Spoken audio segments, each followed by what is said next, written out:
Vamos combinar que fazer um filme sobre Napoleão Bonaparte, uma das figuras mais complexas da história, não é uma tarefa fácil, né? Sendo algo que assombra e fascina cineastas desde a origem do próprio cinema. Em 1927, por exemplo, o diretor francês Abel Gance lançou um filme mudo de mais de 5 horas de duração, focando só na primeira parte da vida do Napoleão e planejando fazer desse o primeiro de 6 filmes que, lógico, né, nunca aconteceram. Corta para hoje em dia e a gente encontra o Ridley Scott prestes a completar 86 anos de idade e com uma disposição enorme para encarar esse desafio gigante, né? E uma disposição que talvez pudesse ser mais admirada caso ele não tivesse atacado de forma tão exagerada os comentários sobre a falta de fidelidade histórica do seu novo filme. Por exemplo, dizer que os historiadores deviam procurar uma vida ou que ninguém estava lá no passado para ter certeza do que aconteceu, que ele não se preocupou em ler os livros porque o roteirista faria isso, né? Ou ainda que nem os franceses gostam deles mesmos,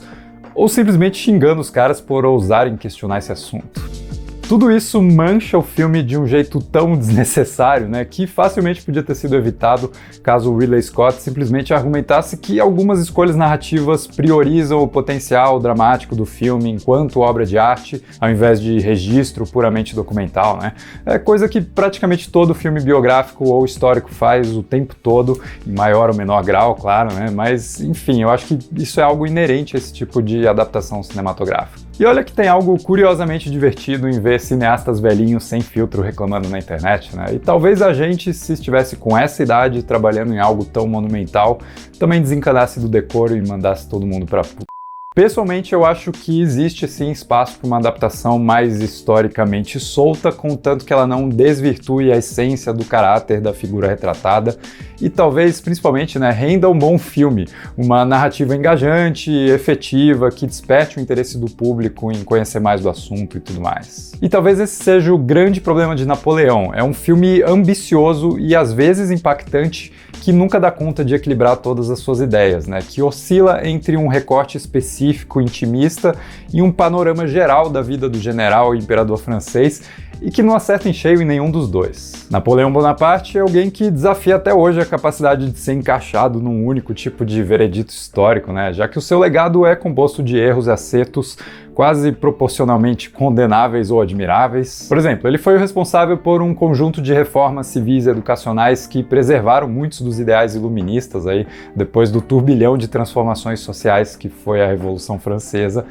O Napoleão colocou diferentes religiões em pé de igualdade, promoveu uma educação secularizada, né, cimentou o declínio do feudalismo europeu, formando bases fundamentais de um Estado moderno que duram até os dias atuais. Mas ele também restituiu a escravidão em várias colônias francesas, ele travou e venceu diversas batalhas que, embora ressaltem a sua genialidade enquanto estrategista, deixaram um rastro imenso de mortos, né? Algo estimado entre 3 e 6 milhões de pessoas, sem contar aquele hábito básico europeu de invadir outros países, pilhar os seus artefatos culturais e levar de volta para casa.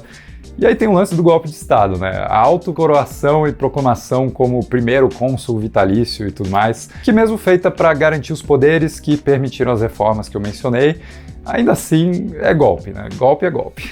Enfim, a gente está tratando de uma figura que vai ser eternamente discutida, eternamente posicionada entre os conceitos simplistas de herói e vilão, né? E o filme do Ridley Scott treme nas pernas tentando equilibrar a necessidade de fazer esse retrato multifacetado com a nítida posição antagônica do diretor com relação ao Napoleão, né? Basicamente um inglês querendo falar sobre um francês.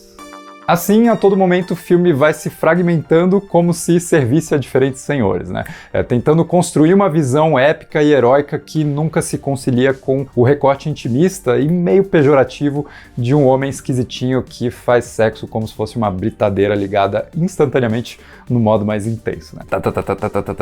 Por exemplo, as batalhas realmente são incríveis e elas estão ali para enaltecer o planejamento, a capacidade de improviso do general francês, né? E a sua coragem se colocando no campo de batalha junto com seus soldados. Eu acho que nesse sentido o filme realmente entrega uma experiência de espetáculo muito bem conduzida. Tipo, o jeito como o Ridley filma cavalos correndo como se a gente estivesse assistindo uma cena de ação de motos de Missão Impossível, o impacto e a brutalidade que ele consegue capturar em sequências repletas de centenas de figurantes encenadas em locações reais que estão sujeitas aí ao frio, à umidade, né?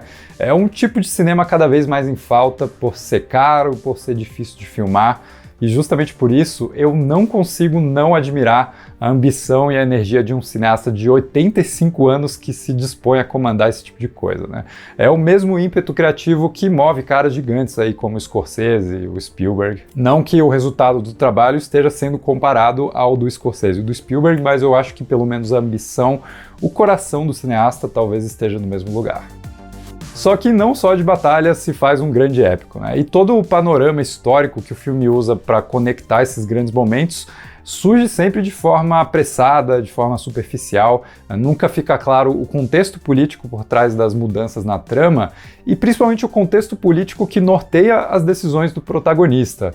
Eu acho que ele parece sempre mais reagir às coisas que acontecem ao seu redor do que fazer ele mesmo essas coisas acontecerem, né? Sendo um agente ativo na sua própria história. Isso é ainda mais prejudicado pela atuação do Joaquin Phoenix, que infelizmente parece navegar o filme de um jeito bem indeciso, misturando uma inexpressividade que se afasta bastante do suposto carisma do Napoleão, né?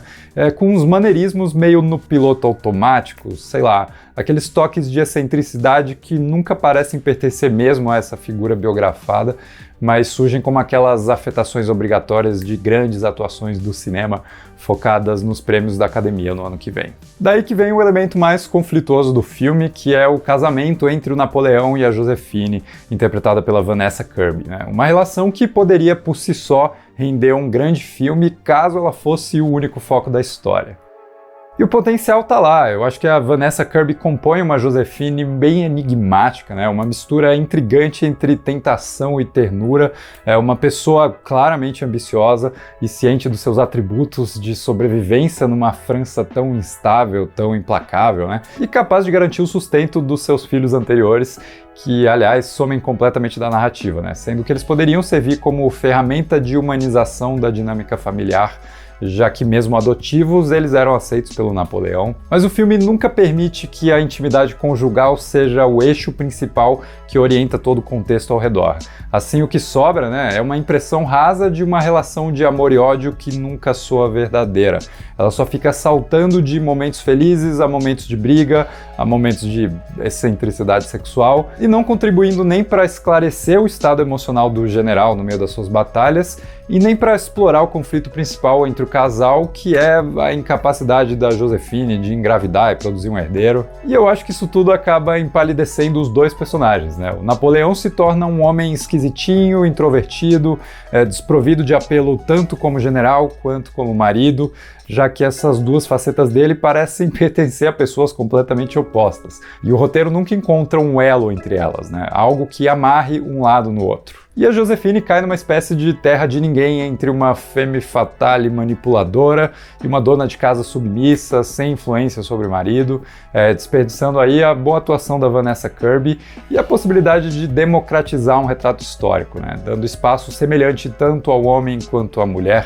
Algo que foi feito, por exemplo, no filme Maestro, do Bradley Cooper, que não só homenageia o maestro Leonard Bernstein, mas que também traz muita luz para o impacto da sua esposa na sua vida. Sei lá, talvez seja o caso de esperar a versão Josephine da Sofia Coppola, que poderia inclusive ser uma espécie de sequência legado do Maria Antonieta, né? Aquele seu filme com a Kirsten Dunst. E se o Ridley Scott começar com esse papinho de lançar uma versão do diretor com 4 horas de duração, aí a gente tira ele da prateleira de cima, aquela com o Spielberg e o Scorsese, né, e coloca ele ali do lado do Zack Snyder, o cara eternamente obcecado em nunca lançar o filme que ele realmente quis fazer de primeira. No geral, então, Napoleão é um filme disperso que não se encontra no meio de tantos caminhos possíveis que poderia explorar. Mesmo que exista uma qualidade de espetáculo direto nas boas sequências de batalha, eu acho que falta alguma posição definitiva sobre qual história se pretende contar, sobre qual visão do Napoleão estaria norteando a trama. É quase como se o Ridley Scott procurasse misturar esses dois quadros famosos sobre o imperador francês,